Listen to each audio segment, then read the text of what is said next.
Air signs, tignan po natin kung ano ang mensahe para sa'yo ngayong unang araw ng January 2024. Ayan, tignan natin. This is for you, Air signs, Gemini, Libra, and Aquarius. Tignan po natin ano yung mga mensahe para sa'yo ngayong araw.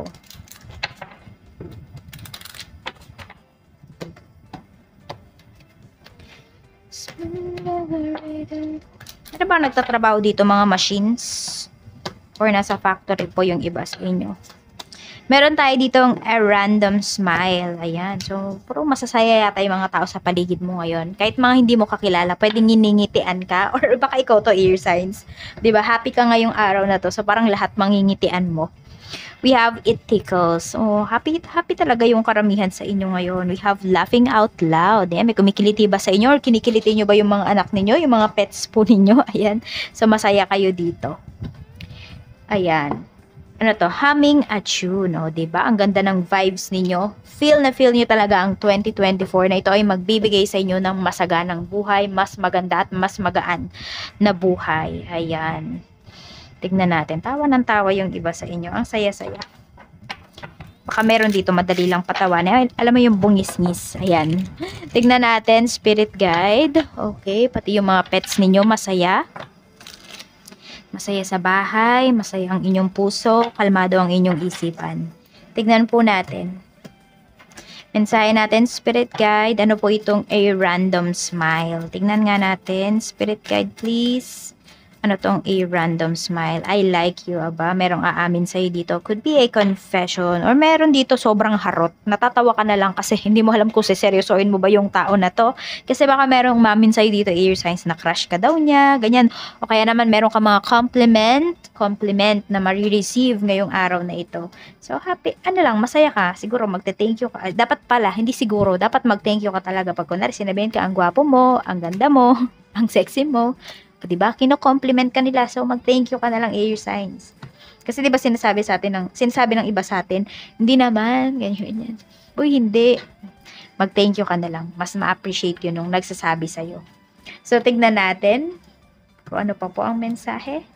We have abundance. Oh, ito, mukhang air signs. Makiliti lang kayo.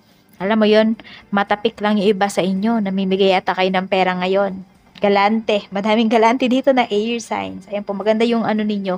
Maganda rin yung pasok ng pera sa inyo. Yan po. So, the more you smile, the more you give air signs, mas marami talagang perang papasok para sa'yo. We have both laughing out loud. Ayan, tawa ng tawa yung iba sa inyo. Bakit? Kasi meron dito, happy kayo dahil naka-move forward na kayo. Mukhang iniwan nyo na nga nitong 2023 ang lahat ng problema ninyo. We have twin flames. So, marami sa inyo, mamimit ninyo yung twin flame ninyo. Ayan. Ngayong ano na to. Ngayong, could be, kung hindi ngayong araw na to, ngayong taon. Ayan po. So, basta same vibe kayo. Ma-feel mo yan. Okay, ito po yung lucky numbers mo. We have number 16, 4, 31, and 22. Tignan pa po natin ano pa yung mensahe para sa'yo. Spirit guide, ano pa po ang pwedeng mangyari kay air signs ngayong araw na ito? Ano pa po ang pwedeng mangyari kay air signs ngayong araw, spirit guide? Tignan natin. Mayroon tayo ditong King of Wands. Meron tayong Page of Wands. Mukhang may aamin sa'yo dito. May nagpaparamdam ba sa'yo dito, air signs? We have Six of Cups. Mukhang may magbabalik sa life mo dito. Okay, may magpaparamdam sa'yo. May babati sa'yo. Parang ang tagal-tagal mong hinintay na mag-message sa'yo yung tao na to. So, pwedeng, kung ngayong araw, hindi mo ine-expect na may marireceive ka sa kanya. Okay, or kung anumang araw, air signs. Kasi iba sa inyo, pwedeng, hindi nyo naman to pinapanood ng kung mismong araw na to, ganyan. Kung kailan ko siya in-upload. Yung iba po sa inyo, pwedeng makita nyo to, ilang buwan pa, ganun. So, kung kailan nyo man po ito makita, ayan. So, the more na hindi ka nag-expect dun sa tao na yun, mas mapapalapit siya sa'yo. Oo, kung meron nga dito na nagugustuhan mo at nagugustuhan ka din naman niya, aamin yan sa'yo randomly.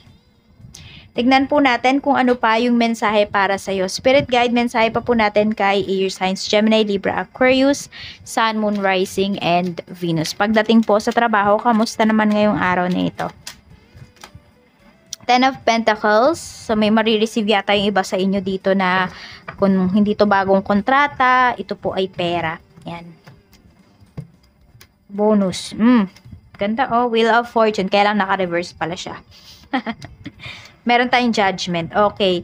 So, kung sino man yung hindi makapag-decide dito or nagdadalawang isip pa kayo pagdating dito sa inyong trabaho, ngayon pong araw kasi na to ay, ayan, may final decision kayo dito. Kaya, masasabi ko, air signs na aayon pa rin naman sa inyo yung araw na to pagdating sa inyong trabaho.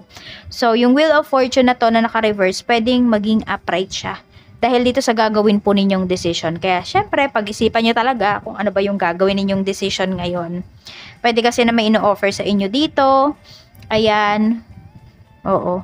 May ino-offer na, hindi ko alam kung extension ba to ng trabaho po ninyo, ng kontrata. Tignan natin pagdating sa pera, we have 2 of Swords. Meron tayo ditong 2 of Wands. Okay, at meron tayo ditong the Tower. So, meron dito, meron kayong unexpected na gastos.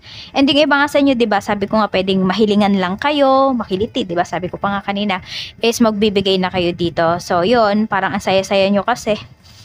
Your signs. Kaya, ayan, huwag kayo basta-basta bibigay ng pera ba, pag kayo ay masaya, ganon. So, kontrolin nyo po talaga yung inyong pera ngayong araw. Oh, basta meron ako nakikita dito, meron kayong mga biglaang gastos. Or baka meron kayong nakaligtaan na hindi nyo pa pala nababayaran. Ayan po. Tignan natin ano pa ang mensahe pagdating naman sa negosyo. Kung meron po kayong negosyo, we have 3 of Wands pala ito. In reverse, we have the Hermit. At meron tayo ditong the Chariot. Okay, mukhang meron na kayong pagbabago ng isip dito. For example, dun sa isang supplier ninyo, hindi na kayo kukuha. Kasi parang pag tuwing nagtatanong kayo sa kanya, ay wala kaming available na ganitong items, sa ganito pa dadating. So, hindi lagi natutuloy yung transaction ninyo. So, ngayon na parang hihinto nyo na talaga yung connection nyo doon or yung sabi natin, yung pakikipag-deal mo sa tao na to, biglang ayun, mabilis pa sa alas 4, nandiyan na kaagad yung hinihiling mo. Hindi naman hinihiling, pero yung bibilihin mo sa kanya. Oo. So, yun, siguro naisip niya ay mahalaga ka rin naman sa business niya. Oo. Kasi kikita rin naman talaga siya sa'yo.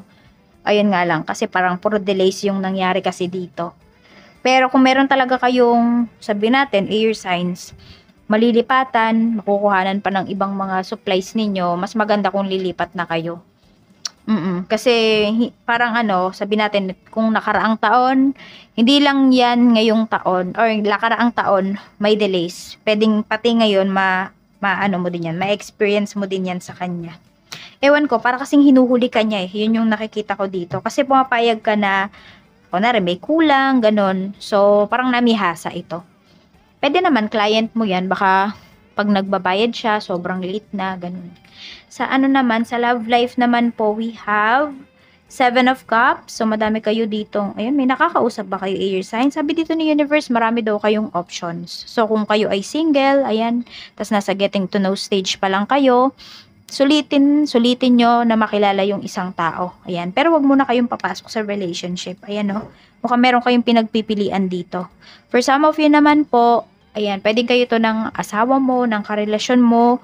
Maaari nga na meron kayo ditong mga pinapangarap. Ayan, so, madali ninyong, alam mo yung parang nagkakasundo kayo pag nag-uusap kayo. Kaya lang, kapag gagawin nyo na yung isang bagay, parang ipaprioritize nyo na dun. Medyo dun na kayo nag-aaway na dalawa. So, pag-usapan nyo talaga, okay? Siguro nape-pressure, meron sa inyo dito nape-pressure, could be person mo or ikaw, or parehas kayo nape-pressure kayo dito kasi ang dami yung pinag-uusapan, no? Yan, no? Kaya minsan parang di nyo alam, ano ba yung uunahin natin? So, may pressure talaga na dumarating dito. So, ayan lang po. Maraming salamat. Mag-iingat po kayo always. More blessings to come and enjoy this first day of 2024.